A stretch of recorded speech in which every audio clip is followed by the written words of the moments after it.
Kisah nyata horor pesugihan pemilik warung sembako puasa 40 hari dan sesaji. Di sebuah desa kecil yang dikelilingi hamparan sawah hijau, hiduplah seorang pria bernama Pak Rojo. Ia adalah sosok yang dikenal gigih dan penuh semangat dalam mengelola usaha warung sembako yang terbilang besar untuk ukuran desa. Warungnya terletak di pinggir jalan utama, di mana lalu lintas penduduk desa cukup ramai, terutama di pagi hari saat mereka berangkat bekerja atau mengantar anak-anak ke sekolah. Pak Rojo memiliki penampilan yang sederhana, mengenakan kaos lengan pendek dan celana kain yang sedikit pudar. Rambutnya yang hitam mulai ditumbuhi uban, menandakan usianya yang tidak lagi muda, namun matanya selalu bersinar dengan semangat dan kebaikan. Ia memiliki senyum ramah yang selalu menyapa setiap pelanggan yang datang. Di dalam hatinya, Pak Rojo menyimpan harapan besar untuk memberikan kehidupan yang layak bagi keluarganya, terutama untuk putrinya yang bernama Sari. Sari, gadis kecil berusia 5 tahun, adalah cahaya dalam hidup Pak Rojo. Dengan mata besar berwarna coklat dan tawa ceria, Sari selalu bisa menghapus lelahnya setelah seharian bekerja. Setiap kali pulang dari warung, Pak Rojo selalu membawa pulang makanan kesukaan Sari, seperti pisang goreng dan kue-kue sederhana. Momen-momen seperti inilah yang membuat Pak Rojo merasa bahwa semua kerja kerasnya adalah untuk sesuatu yang berharga. Namun, di seberang warungnya, terdapat toko milik Pak Burhan yang selalu sepi. Pak Burhan adalah sosok yang tidak terlalu banyak bicara, dengan penampilan yang selalu rapi. Meskipun menjual barang-barang yang hampir sama dengan yang dijual Pak Rojo, toko Pak Burhan tidak pernah ramai pengunjung. Kecurigaan mulai muncul di benak Pak Rojo, mengapa pelanggan lebih memilih warungnya. Apakah ada yang salah dengan cara Pak Burhan menjalankan usaha? Suatu malam, ketika Pak Rojo sedang menghitung uang hasil penjualan, ia merasa ada yang tidak beres. Jumlah uang yang ia terima tidak sesuai dengan jumlah barang yang terjual. Ia mulai mencatat dengan teliti setiap transaksi, tetapi semakin ia menghitung, semakin bingung ia dibuatnya. Rasa cemas menyelimuti pikirannya, dan ia tak bisa tidur nyenyak malam itu. Dalam benaknya, ia mulai berpikir, apakah ada yang mengganggu usaha yang telah dibangunnya dengan susah payah. Keesokan harinya, Pak Rojo duduk bersama dua karyawannya, Bayu dan Mono, di belakang warung. Mereka berbincang tentang kecurigaan Pak Rojo terhadap Pak Burhan. Bayu, yang merupakan remaja ceria dengan semangat kerja tinggi, mulai berbagi cerita tentang desas-desus yang beredar di desa. Ia mendengar bahwa Pak Burhan mungkin terlibat dalam praktik pesugihan untuk mendapatkan kekayaan dengan cara yang tidak lazim. Mono, karyawan yang lebih pendiam dan serius, menyarankan agar mereka tidak terburu-buru menghakimi. Namun, kecurigaan Pak Rojo semakin mendalam. Ia merasa ada sesuatu yang lebih besar di balik semua ini. Apakah mungkin Pak Burhan memiliki rahasia yang tidak diketahui orang lain? Seiring waktu, keadaan warung semakin menurun. Pelanggan yang biasanya ramai mulai berkurang. Pak Rojo merasakan beban berat di pundaknya, tidak hanya untuk dirinya sendiri, tetapi juga untuk keluarganya. Ia khawatir Sari tidak akan mendapatkan pendidikan yang layak jika keadaan terus seperti ini. Keputusasaannya semakin dalam, dan di tengah kebimbangannya, ia mulai berpikir tentang jalan pintas untuk memperbaiki keadaan. Di malam yang sunyi, saat angin berhembus lembut, Pak Rojo duduk termenung di teras warungnya. Ia melihat bintang-bintang di langit, mengingatkan dirinya akan impian-impian yang pernah ia miliki. Dalam hatinya, muncul keinginan untuk mencari solusi, bahkan jika itu berarti mengambil langkah yang berisiko. Rasa ingin tahunya mulai terbangun, dan ia teringat akan desas-desus tentang praktik pesugihan yang bisa memberikan kekayaan dengan cepat. Dengan segala pertimbangan dan ketidakpastian yang melanda, Pak Rojo pun membuat keputusan. Ia akan mencari tahu lebih dalam tentang pesugihan, berharap bisa menemukan jalan keluar dari semua masalah yang dihadapinya. Namun, tanpa ia sadari, langkah yang akan diambilnya ini mungkin akan membawanya ke dalam kegelapan yang tidak terduga. Dan disinilah awal dari perjalanan Pak Rojo dimulai, sebuah perjalanan yang akan mengubah hidupnya selamanya. Malam itu, suasana di warung Pak Rojo tampak sepi. Hanya suara angin yang berdesir dan sesekali terdengar suara kaki ayam yang berkeliaran. Pak Rojo duduk di kursi kayu yang sudah mulai usang, merenung sambil memegang gelas air putih. Matanya menatap kosong ke arah jalan, berusaha mencerna semua yang terjadi.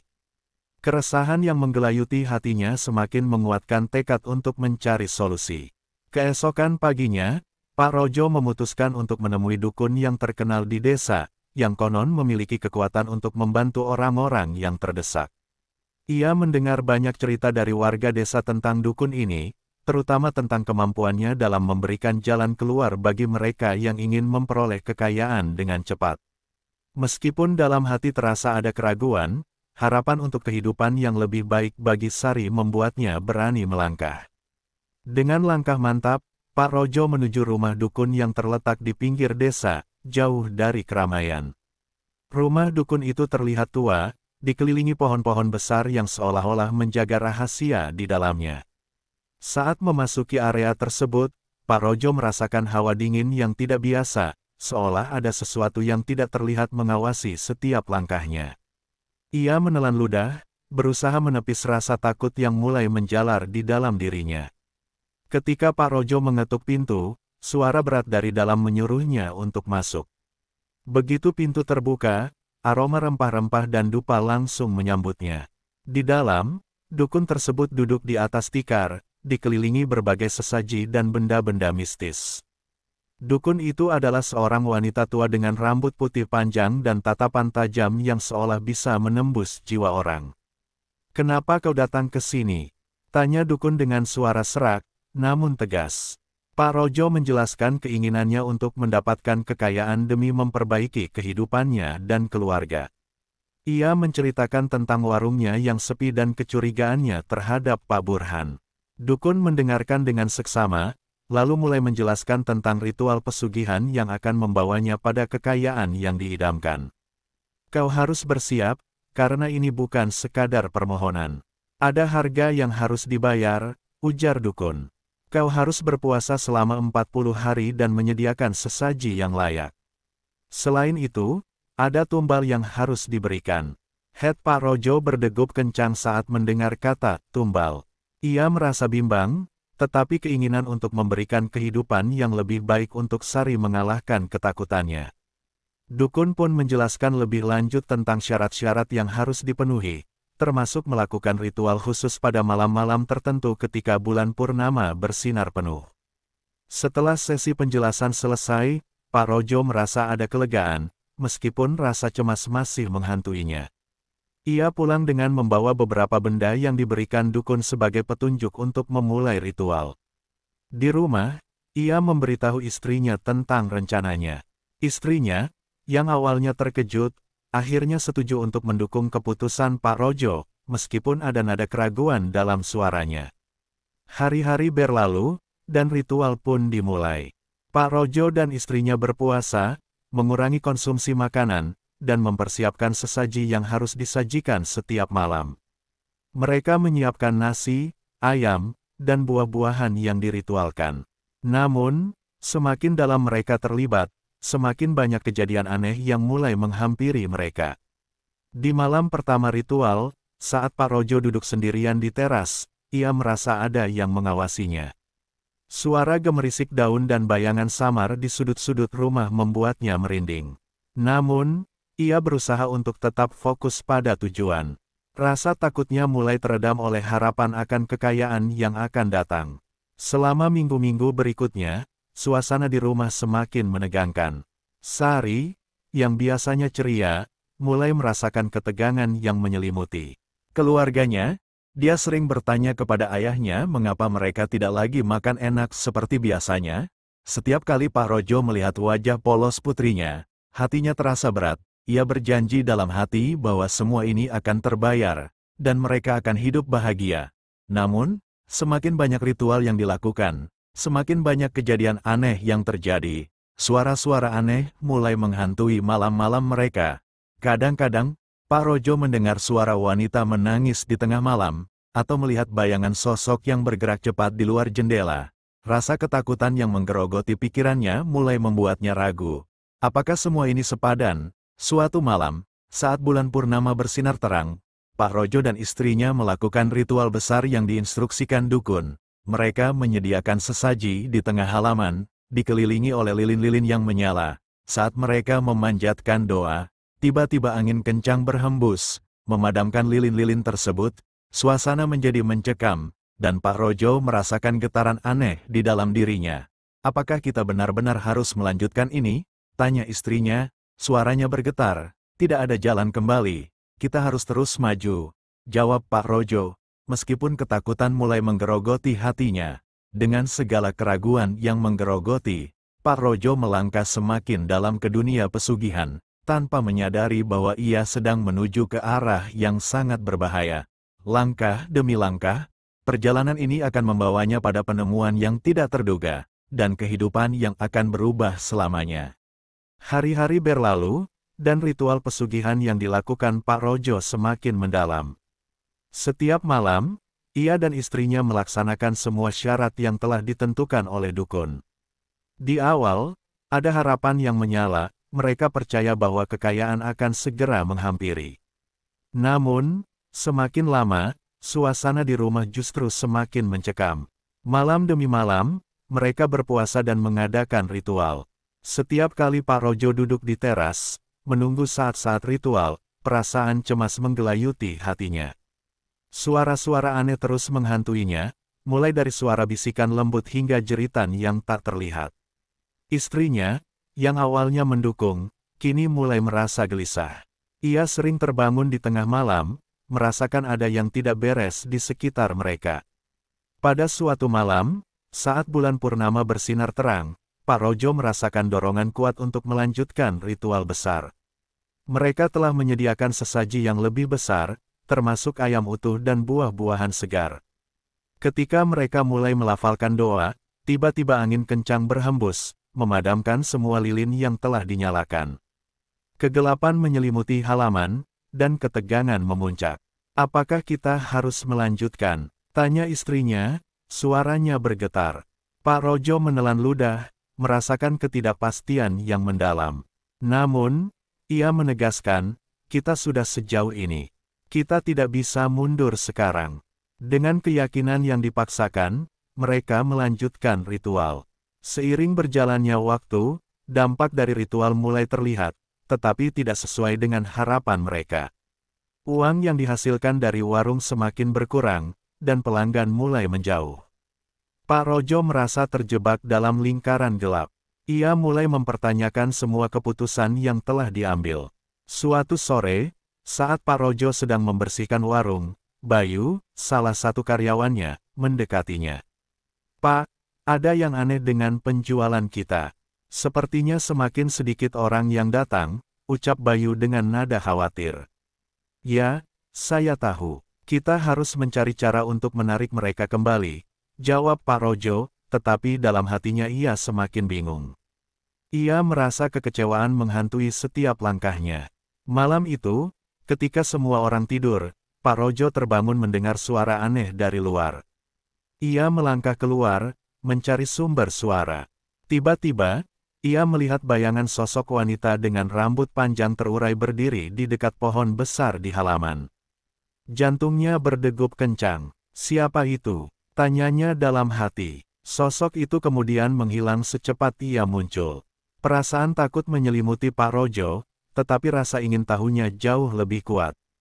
Ia berusaha untuk tidak berpikir terlalu dalam, tetapi semakin banyak kejadian aneh yang terjadi, semakin sulit baginya untuk mengabaikannya. Di hari-hari berikutnya, Pak Rojo dan istrinya menemukan bahwa mereka mulai mengalami masalah keuangan yang lebih serius. Uang dari penjualan warung tidak lagi cukup untuk memenuhi kebutuhan sehari-hari. Sari, yang biasanya ceria, mulai merasa ketegangan di rumah. Ia mempertanyakan mengapa mereka tidak pernah lagi makan enak seperti sebelumnya. Setiap pertanyaan Sari semakin membuat Pak Rojo merasa tertekan. Suatu malam, saat mereka menjalani ritual di halaman, Pak Rojo merasakan kehadiran sosok gaib yang lebih kuat.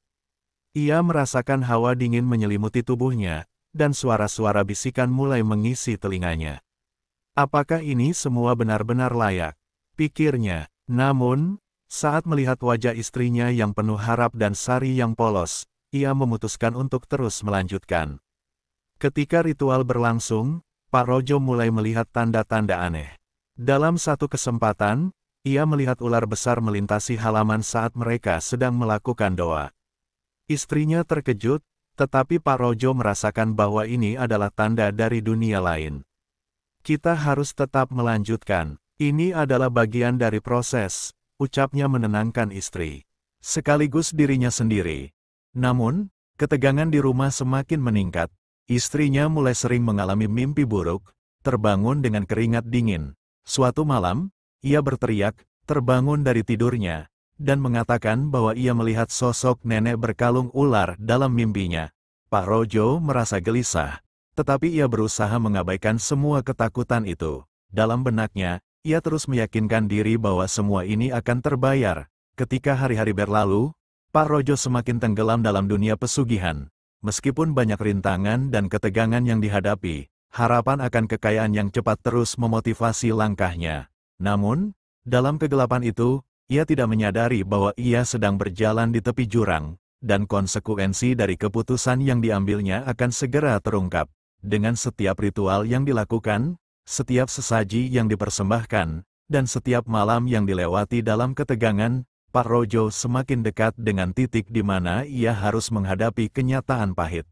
Keputusan yang ia buat akan menentukan nasibnya dan keluarganya, dan saat itu semakin mendekat. Malam itu, bulan purnama bersinar terang, menerangi halaman rumah Pak Rojo dengan cahaya yang misterius. Suasana yang biasanya tenang kini terasa sangat tegang, bagaikan kilatan petir yang siap menghancurkan. Pak Rojo dan istrinya telah mempersiapkan ritual terakhir yang telah diajarkan oleh dukun. Mereka menyiapkan sesaji yang lebih besar dan lebih mewah, seekor ayam utuh, nasi kuning, dan berbagai buah-buahan segar. Semua ini diharapkan bisa menarik perhatian makhluk gaib yang akan memberikan kekayaan yang mereka idamkan. Saat malam semakin larut, Pak Rojo merasakan sesuatu yang aneh. Hawa dingin menyelimuti tubuhnya, dan ketegangan mulai merayap ke seluruh tubuhnya. Di dalam hati, ia meragukan semua yang telah dilalui. Apakah ini semua benar? Apakah saya benar-benar siap untuk menerima konsekuensinya? Pikirnya. Namun, saat melihat wajah istrinya yang penuh harapan dan tatapan polos putrinya, Sari, yang sedang tidur di dalam rumah, ia bertekad untuk melanjutkan ritual ini. Saat mereka mulai melafalkan doa, angin kencang tiba-tiba berhembus, menggoyangkan semua lilin yang sudah dinyalakan. Suara gemerisik daun dan suara-suara aneh mulai terdengar, dan Pak Rojo merasakan ketakutan yang mendalam. Kita harus tetap fokus, ucapnya kepada istrinya, berusaha menghilangkan kecemasan yang menggerogoti jiwa mereka. Tiba-tiba, saat doa selesai, sosok gaib muncul di hadapan mereka. Itu adalah nenek berkalung ular, sosok yang sering muncul dalam mimpi istrinya. Dengan tatapan tajam, nenek itu menatap Pak Rojo. "Mengapa kau mengganggu ketenangan kami? Apa yang kau inginkan?" tanyanya dengan suara berat dan penuh wibawa. Pak Rojo terdiam sejenak, terjebak dalam ketakutan dan rasa bersalah. Namun, ia mengumpulkan keberanian untuk menjawab, "Kami ingin kekayaan, nenek. Kami ingin memberikan kehidupan yang lebih baik untuk anak kami." Jawabannya terucap dalam nada yang penuh harap dan ketegangan. Nenek itu melangkah mendekat, dan aura yang mengelilinginya terasa menakutkan. "Kekayaan tidak datang tanpa harga. Apa yang kau siap berikan?" tanyanya, suaranya menggema di udara malam. Pak Rojo merasakan beban berat di pundaknya. Ia sudah mengetahui bahwa ada tumbal yang harus diberikan, tetapi saat ini, ia merasa terjepit dalam pilihan yang sangat sulit. Setelah beberapa detik yang terasa seperti selamanya, Pak Rojo akhirnya menjawab, "Saya bersedia memberikan apapun yang diperlukan, nenek." Kata-katanya penuh penyesalan dan keteguhan. Namun, di dalam hatinya, ia mulai meragukan keputusan tersebut. Nenek berkalung ular mengangguk, seolah puas dengan jawaban Pak Rojo. "Baiklah, tetapi ingat, setiap keputusan memiliki konsekuensi. Tumbal yang kau pilih haruslah sesuatu yang berharga. Jika tidak, kau akan menyesal seumur hidupmu." Dengan kata-kata itu, sosok nenek itu menghilang seolah ditelan malam. Keesokan harinya, Pak Rojo terbangun dengan perasaan bingung dan cemas. Ia merasa terjebak dalam kesepakatan yang tidak sepenuhnya ia pahami. Uang yang diharapkan tidak kunjung datang, dan malah kehidupan mereka semakin memburuk. Pelanggan di warung semakin sedikit, dan kekhawatiran akan masa depan Sari semakin menghantui pikirannya. Suatu malam, saat ia sedang menghitung uang hasil penjualan, Pak Rojo terkejut melihat bahwa uangnya semakin berkurang. Rasa panik mulai menghantui pikirannya. Ia memutuskan untuk melakukan ritual lagi, berharap bisa mendapatkan jawaban dari nenek berkalung ular. Namun, saat ia mempersiapkan sesaji, kegelapan semakin mendalam. Ia mulai mendengar bisikan yang menakutkan. Kau tidak akan mendapat apa-apa jika tidak memberikan tumbal yang sesuai. Suara itu seolah mengingatkan Pak Rojo akan kesepakatan yang telah ia buat. Saat itu, ia menyadari bahwa tumbal yang dimaksud adalah sesuatu yang lebih berharga dari sekadar harta benda. Pak Rojo mulai merasakan dampak dari keputusannya. Ia melihat Sari, yang dulunya ceria, kini sering tampak murung. Ketika ditanya, Sari hanya menjawab dengan nada sedih, "Ayah, kenapa kita tidak pernah lagi bermain dan makan enak?" Setiap kata dari Sari seperti pisau yang mengiris hatinya, menambah rasa bersalah yang sudah ada. Akhirnya, Pak Rojo mengambil keputusan drastis. Ia akan memberikan tumbal berupa uang yang tersisa untuk membeli sesaji yang lebih besar, berharap itu akan mengubah nasibnya. Namun, saat ia mempersiapkan semuanya, sosok Bayu, karyawan yang selama ini membantunya, mendekat. "Ada yang salah, Pak? Saya melihat Anda semakin cemas," tanya Bayu dengan nada khawatir. Pak Rojo tidak bisa berbohong. Ia mengungkapkan semua yang terjadi, termasuk keputusannya untuk melakukan pesugihan. Mendengar cerita itu, Bayu terdiam. "Pak, saya khawatir Anda tersesat dalam jalan ini. Terkadang, kekayaan yang didapat dengan cara instan justru membawa bencana," ucap Bayu, mencoba memperingatkan. Namun, Pak Rojo terlanjur terjebak dalam ambisi dan ketakutan. Ia mengabaikan peringatan Bayu dan melanjutkan rencananya. Malam itu, saat ia melakukan ritual, dia merasakan kehadiran sosok nenek berkalung ular kembali. Namun kali ini, suasananya lebih mencekam. Dengan suara berat, nenek itu bertanya, "Apakah kau sudah siap untuk membayar harga yang sebenarnya?" Pak Rojo merasa jantungnya berhenti sejenak. Ia berpikir tentang Sari, tentang keluarganya. Namun, ketidakpastian menguasai pikirannya. Dalam keadaan terdesak, ia hanya bisa mengangguk.